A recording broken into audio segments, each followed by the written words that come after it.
Жижиг дунд үйлдвэрлэлийг хөгжүүлэх сангаас зээл авах хүсэлтэд 2750 гаруй төсөл ирсэн. Зээлийг 3 өөр их үүсвэрээр олгоно.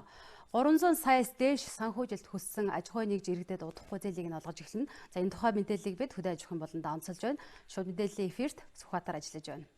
Орой минь төргий. Орой минь төргий. За 3 их үүсвэрээр олгоно гэдэг жаад. Энэ дээр бол графикаар үзүүлсэн байна л да.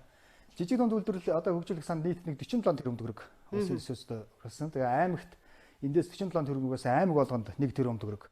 Говь Сүмбэр аймагт л одоо 500 сая төгрөг хуваарлсан байгаа. Тэгээд 20.5 тэрбум төгрөгийг аймагуудад хуваарлцчих.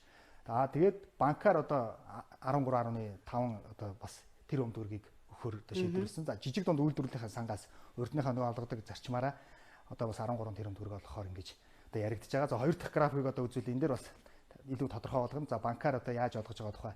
Банкар одоо ямар нөхцөлд өнөөдөр одоо зээл олгож байгаа юм бэ гэдгийг ярих юм бол 300 саяас 1 тэрбум төгрөгийн зээл хүсэж байгаа төсөл энэ банкар одоо олгох байгаа. Гэхдээ одоогийн байдлаар нэг 6 одоо хувийн хүүтэй олгоё гэдэг зүйл яригдж байгаа юм байна.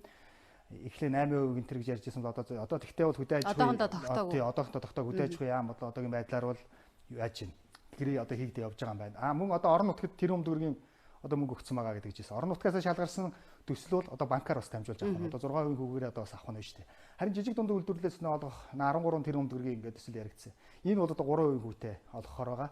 Нийтдээ энд одоогийн яг эндээс одоо олгох байдлаар 47 төсөл бол энд одоо шалгарсан. Гэтэл мөнгө нь хязгаартайгаа учраас 47 төсөлд өнөөдөр өгөх боломж байхгүй байгаа. Оноогоороо жагсаагаад 16 төсөлд одоо өгөхөр болсон. Оноогоор гэдгийг бол манай бизнес эрхлэгчид сайн мэдж байгаа. Нөгөө жижиг дунд үйлдвэрлэлийн сангаас олгож байгаа нөгөө оноо нөгөө одоо жижиг дунд үйлдвэрлэлийн хороо хуралдаад бас тодорхой хэмжээний оноо өгч байгаа. За тэрнээс тэр оноогоороо жагсаагаад 16 төсөл өгж байгаа. Мэдээж 47 төслээс цаана 30 орчим төсөл одоо оцорж байна. Энэ дээр бол хүнсгтэй аж ахуйн сайд бол нэг тайлбар хийсэн байгаа. Хэдийгээр одоо энэ төслийг өнөөдөр ингэж олохгүй байгаа ч гэсэн битгий бидний төсөлд одоо санхүүжилт олохгүй байна гэж битгий одоо санаагаа зовоо. Бас тэгээ 16 төсөл бас бид нар одоо шалгарч битгий бас баярлахад ирт байна гэж зүйлээ ярьсан. Ягаад гэх юм бол 16 төсөл одоо түрүүн ярьсан. Хөдөө аж ахуйн яамт одоо банк ингээд гэрээ хийж байгаа гэж ярьсан. Тэгээ банк энэ 16 төслийг аваад өөрийнхөө шалгуурыг тавина. Шалгуураа хэрвээ тэнцэхгүй байх юм бол энэ 16-аас хасагдаад нэг 40% хүлээгдэж байгаа төслөөс бас очих юм байна. Тэгээд хөдөө аж ахуйн сайдыг зүгээр түрүүн нэг онцлсон зүйлийг хэлэхэд энэ одоо магадгүй хөрөнгө оруулалт ингээд ороод ирдэг. Тэгэхээр бэлэн төсөл хайж эхэлдэг манайхан. Гэтэл одоо эндээс оцорсон хүлээгдсэн төсөлдөө бид нэр өгчнөө гэдэг юм зүйлийг ярьж байгаа. Тэгэхээр бас өөдрөг сэтгэлгээгээр манай бизнес одоо хандаж болох нь. Миний төсөлдөө шалгарсан гэдэг бас нэг даваа тал байгаа. За 3 дахь одоо графикийг үзүүлье. Нөгөө энэ одоо 3% хүүтэй зээл гэж ярьж байгаа. Энэ нийт 400 аж ахуйн гэж саналаа өгсөн юм байна. Тэгээд жижиг дунд үйлдвэр энэ 480 аж ахуйн гэж 13 тэрбум төгрөгөөр өнөөдөр өрсөлдөж шүү дээ. Энэ бол одоо үнэхээр одоо ширүү өрсөлдөй болж байгаа гэдэг графикаар харуулахыг сорьсон байгаа. Энэ одоо 400 аж ахуйн гэж ямар хэмжээний хөрөнгө оруулалт авахар зорьсон бэ гэхээр бол 20 саяас 300 сая төгрөг. Энэ бол одоо бас том боломж. Бизнес эрхлэгчид өнөөдөр 3% хүүтэй зээл авах одоо боломж өрдөж байгаа. Энэ дээр бол хамгийн их өрсөлдөй явагдаж байгаа. Энэ дээр жоохон өнөөдөр асуудал одоо нэлээд одоо судалгаа хийгдэж байгаа ажил байгаа юм байна. Банкны төслүүд бол одоохондоо шалгарсан байгаа.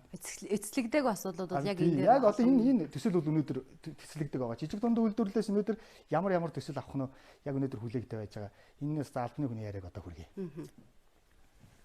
Судалгаа хийж ин урьдчилсан шатны судалгаанд 70 он авсан компаниуд аж ахуйн нэгж иргэнийг бол бид нар наривчилсан судалгаа буюу газар дээр нь очиж үзнэ. Ир шатанда 70-аас дээш оноо авсан компани иргэн аж ахуйн нэгж бол дараагийн шатанд ороод явна гэсэн үг.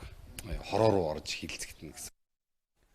Одоо нэг багцлаад хэлээ одоо дөрөв дараагийн төсөл энд нэг графикаас үзүүлнэ. Ерөнхийдөө энэ төсөлд өнөөдөр ямар шалгуураар явагдаж байгааг зүгээр багцлаад ярихад одоо энэ жижиг дунд үйлдвэрлэлийн санд одоо тэр 47 тэрбум төгрөгийг авахаар одоо 2753 одоо ийм төсөл эхний удаад иржээ.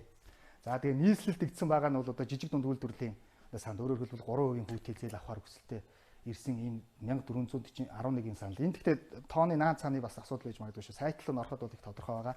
За орон нутагт бол одоо орон нутагт нөгөө тэрбум төгрөгийн төсөл дээр өрсөлдөж байгаа төсөл гэх юм бол 1341 төсөл ирсэн байгаа. Тэгээ энэ төслүүдийг одоо шалгуулахад хэдэн шалгуурууд хангаж байгаа. Эхлээд энэ төслүүдийг ирэхээр ашиг сонирхлын зөрчил байна уу гэдэг зүйлийг эхлээд асууж одоо яаж байгаа. Ард нь магадгүй энэ төслийн ард хин нэгэн ирэх ашиг байх юм бол тэр нь одоо тодорхой хэмжээнд шууд даасагдах. Яг энэ бол нөгөө хамгийн их сонирхол татж байгаа, анхаарал татж байгаа асуудал. Тэрийг бол одоо энэ төслүүдийг ороход бол шууд асчихж байгаа юм байна.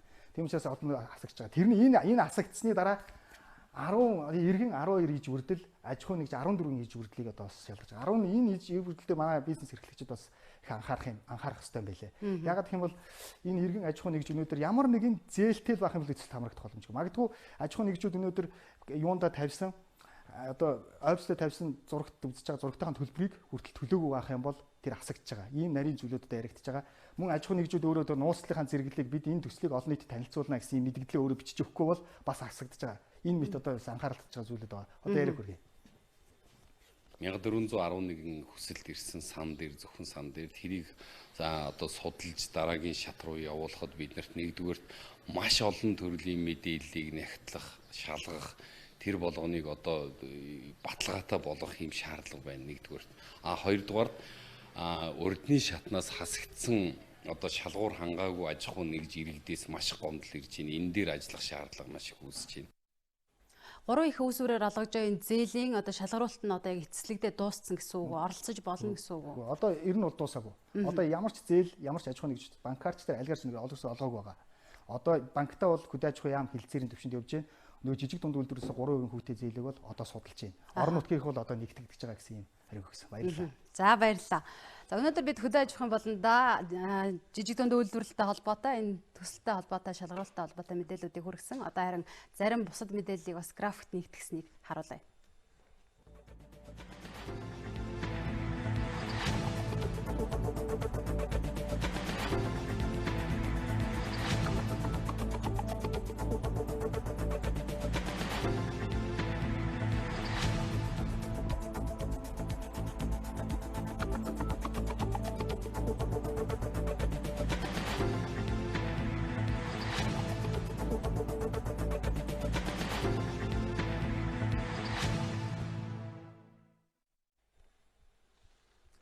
Дараагийн мэдээллийг хүргэе. Санхүүгийн салбарт зөвхөн хадгаламж зээлийн үйлчилгээний